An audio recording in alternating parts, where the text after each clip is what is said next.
Hello and welcome to LAT's Weekly Market Insights. This week we're going to look through the Euro-Yen and have a look at a currency trade that unfolded throughout the week, a beautiful technical setup, and the one indicator that we're going to pull into focus this week is going to be MACD, your moving average, convergence and divergence. We'll have a look at the correlation between the moving averages themselves, the indicator, and then of course our primary analysis, our technical analysis to help reinforce that position. Now the short position that unfolded here in Euro-Yen was coming back against the trend, but it started for us here on the weekly chart. We can see the round numbers here at 12,500 and 13,000 previously being well respected as support at 12,500 and resistance with this long upper shadow rejecting a few weeks back at 13,000.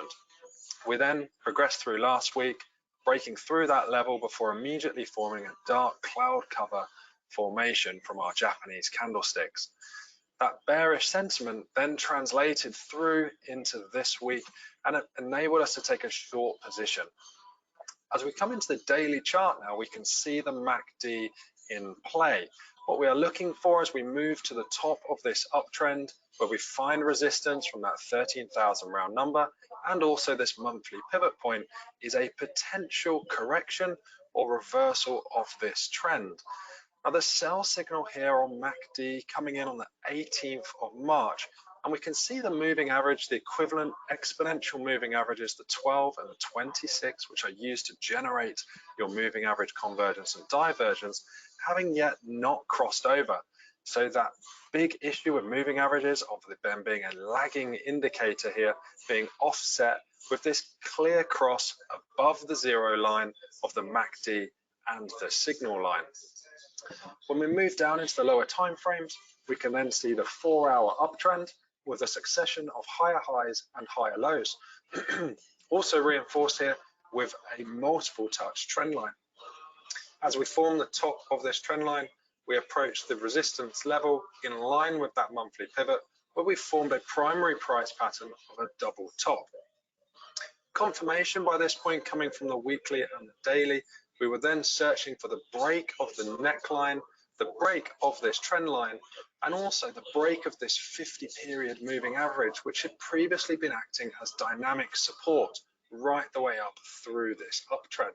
So here that combination of moving averages and MACD combining to give increased confirmation on what ultimately is a breakout of primary support and resistance.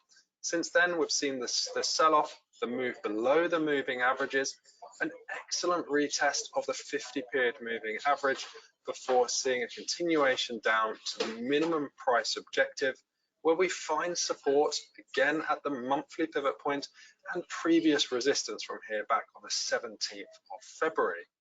As we can see, the uptrend does remain intact as we stay above this higher low. Now, dependent on your time frame, different signals coming in from your moving average convergence and divergence. We can see here now on the 4-hour chart, the buy signal has come in. We have this crossover again of that MACD and the signal line below the zero level this time, confirming a buy signal in line with this shorter term double bottom formation.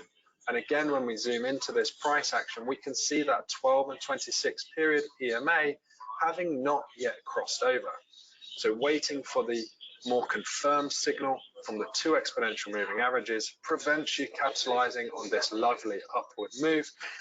If we rely and move and drift towards the MACD, we get that leading indicator, that leading signal, which could then have been confirmed by a break through the neckline, which has occurred earlier today. We're now seeing an impulsive and an aggressive move up here in Euro-Yen and potentially a continuation of this major trend. So an excellent technical setup here for Euro-Yen, combining candlesticks, round numbers, pivot points, MACD and moving averages, all of them working together in line with our primary analysis, that key important indicator of the price patterns, trend lines and support and resistance. Next week we'll be looking for more setups along the way, and perhaps MACD can give us insight into potential future trades. Have a really good weekend. Please do join us same time next week.